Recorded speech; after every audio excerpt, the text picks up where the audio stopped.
So I've decided to move away from Florida and head back up to Bellingham, Washington, where I was living and operating a general contracting business before. I needed to sell the house in Florida, so I did some projects to fix it up. I repaired the siding. I did some work on the bathroom and a little bit in the kitchen and back room.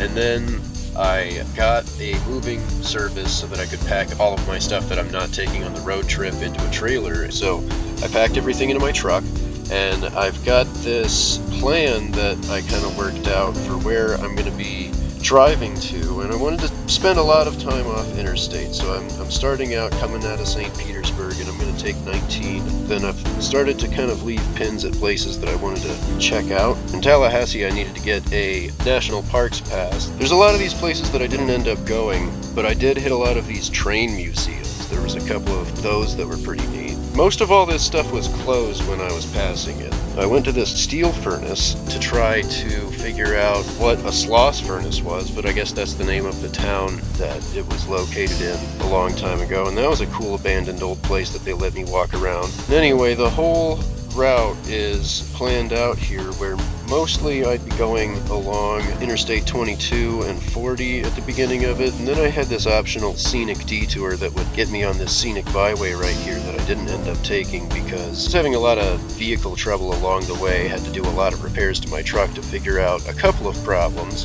One was a noise that turned out to be one problem. A distributor rod in the engine was getting worn out and rattling around, but then it simultaneously was having really low power, low compression in the Ford Ranger's engine. It took I-40 because it was wasting time with these car repairs along the way that seemed to do nothing. Ended up possibly around some tornadoes getting into Oklahoma City on I-40, where the construction was really tight, like you didn't have any shoulders at all, and the road was flooded because there were concrete walls on both sides of it. The visibility was really low in the torrential rain that was coming in, and then they said that at least 20 tornadoes in the greater area here had touched down that night. A little after I was passing through mostly, but I noticed a period of time where water seemed to be getting sucked off the highway and getting thrown around sideways. Anyway, after I get to Amarillo, I don't spend much more time on interstates at all. I didn't end up going this exact direction to get to Trinidad because I heard that Raton Pass right here is pretty steep.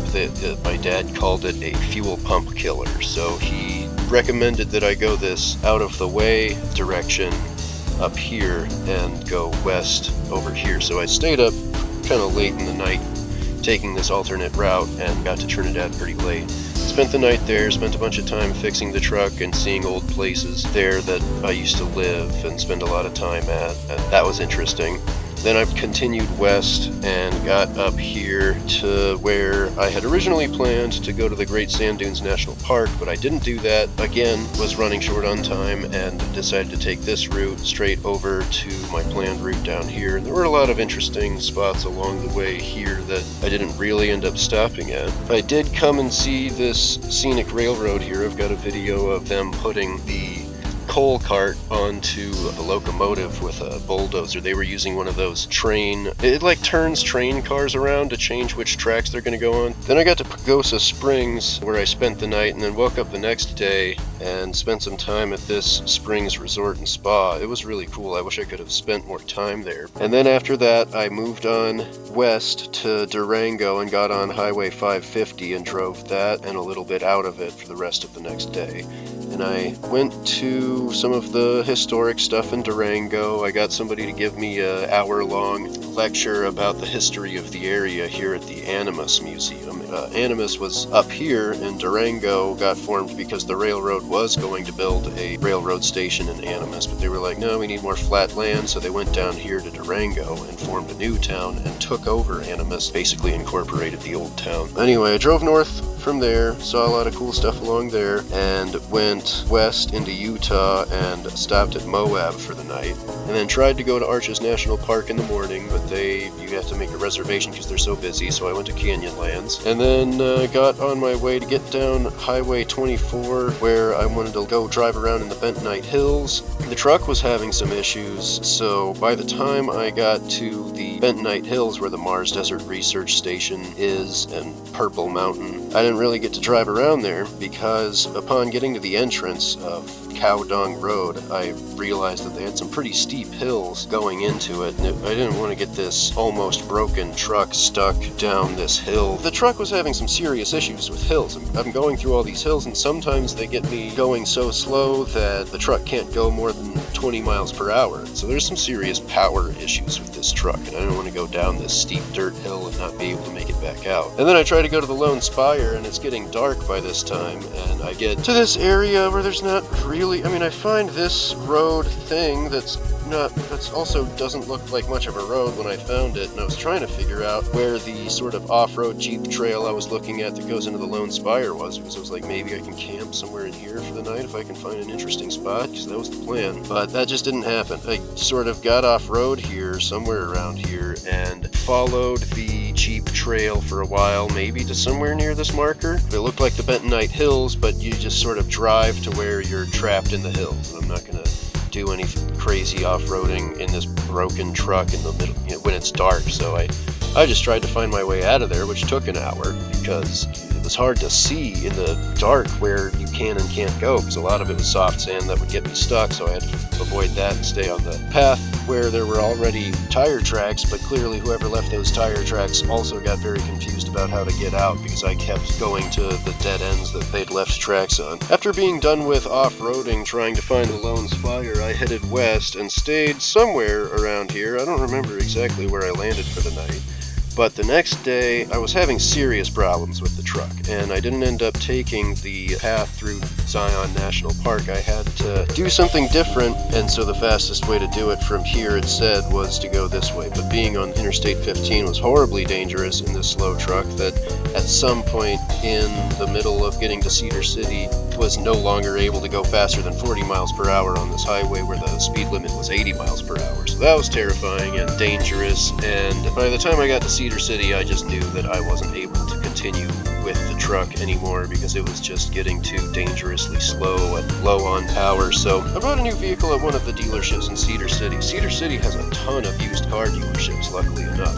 Per capita, it's like too many used car dealerships. So that was lucky for me, and I got a Jeep and continued on the way. Drove into the night a little bit, passing Las Vegas and getting through the Death Valley area while it was dark. Unfortunately, didn't get to see the sights through there. To get to this area where I was trying to see some family of mine, and I stayed there for a little while and then continued the next morning down here and got a lot of business done in Los Angeles. And then the next day, I started heading up the coast. This is where we spent the first night camping after leaving Los Angeles. We went up the coast and spent some time at all of these markers that I've got left on the map here. This old mission was really cool, and it made me want to see the other old mission. We went camping at the Oceano Dunes campground, which, if you go to the State Vehicular Recreation area, they have a camping option where I think it's just south of this creek, which doesn't just stop there as it looks like here. It like pours into the ocean. You can drive through the creek if you've got the clearance for it, and then the camping area I think is just all around over here, and you can just park on the beach and set up your campsite and have a bonfire on the beach, which was really fun. That's what we did.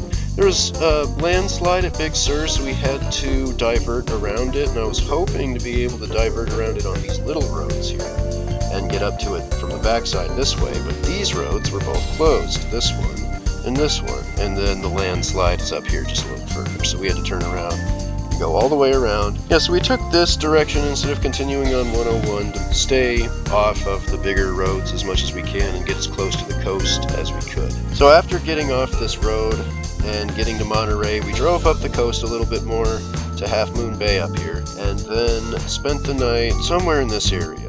And then the next day drove down to a friend's place where I was picking up a bunch of stuff. It's one of my dad's friends, actually. We were picking up a bunch of stuff that my family left in the attic of his shed 22 years ago, which he kept stored there and didn't even go up there to look at it the whole 22 years. And so we packed that up and shipped that away to my family members who were interested in it. And we got back on these roads out to the coast, went to the Golden Gate Bridge, went up to the Point Reyes area and drove along the coast through here and just kept going up, checking out the interesting spots. And then we went to the historic Benbow Hotel in Northern California, which was also very beautiful. And after leaving the Benbow Hotel, we went north and got into Oregon. We stayed in Humbug Mountain State Park for one of our camping nights up here. It was interesting to see the weather change as we got into Oregon. There was, at some point, just a lot of misty clouds hanging low on the land, and that just never changed going up into Washington. We enjoyed looking at all the cute little towns along the coast. It's very different from driving on 5. You get this feeling of knowing the coast better somehow. Driving on I-5, it somehow doesn't really feel like you're seeing landmarks that are memorable, give you a sense of continuity about knowing the land. But driving the coast and seeing the shape of the coast change, the weather and the trees and the way that the towns felt, there's a lot of like clam or oyster collecting business going on in Oregon, it seems. After driving through Oregon, we stayed a night in Astoria. We stayed at the Hotel Elliott here close to the North Shore, where you could see all the cargo ships waiting in line for port and overlooking the bridge. They had this cute rooftop patio for you to hang out on, where you could, like I said, see these ships. And we got to drive over this bridge here and continue driving along the coast in Washington. The coast of Washington up here looked and felt a lot like it did through most of Oregon, where you have kind of a dramatic shoreline and it feels very foggy. But the trees, I suppose, start taking over more and more of the land as you continue going north. And then we turned out of Aberdeen. In Aberdeen, we went to the Kurt Cobain Under the Bridge Memorial. It's just right in the middle of a residential neighborhood, so I guess everybody who lives there really hates the visitors. They have a sign there about how much they dislike the visitors, so I'm not sure I'd recommend going there. There's not too much to see, but they have a statue, like a guitar statue for Kurt Cobain. Apparently a lot of people go there and bother the residents. And then we drove up through Tacoma into Seattle, got something to drink in Seattle, and then kept going and got to our destination, Bellingham. So now I'm going to get all my things in order and start tackling my business plans. We'll be doing some pretty cool stuff, renovating and building houses, developing and selling new products, and all kinds of interesting things, so come back and check out the channel to see what we do next.